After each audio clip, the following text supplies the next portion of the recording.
ನಮಸ್ಕಾರ ಕನ್ನಡಿಗರೇ, ಇವತ್ತು ನಾವು ವಿಶ್ವಗುರು ಬಸವಣ್ಣವರ ಬಗ್ಗೆ ಕೆಲವು ಮಾಹಿತಿಗಳನ್ನು ತಿಳಿದುಕೊಳ್ಳೋಣ.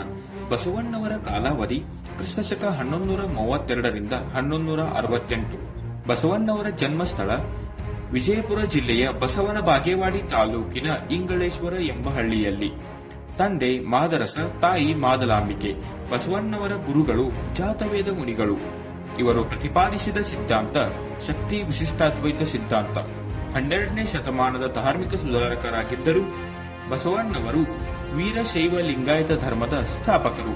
ಇವರ ಅಂಕಿತ ನಾಮ ಕೂಡಲ ಸಂಗಮ ದೇವ. ಬಸವಣ್ಣನವರು ಕಲಚೂರಿನ ದೊರೆಯಾದ ಬಿಜ್ಜಳನ ಆಸ್ಥಾನದಲ್ಲಿ ಲೆಕ್ಕಾಧಿಕಾರಿಯಾಗಿದ್ದರು. ಬೀದರ್ ಜಿಲ್ಲೆಯ ಬಸವ ಕಲ್ಯಾಣದಲ್ಲಿ ಅನುಭವ ಮಂಟಪವನ್ನು ಸ್ಥಾಪಿಸಿದರು. ಇದರ ಅಧ್ಯಕ್ಷರನ್ನಾಗಿ ಅಲ್ಲಮ ಪ್ರಭುಗಳನ್ನು ನೇಮಕ ಮಾಡಿದ್ದರು.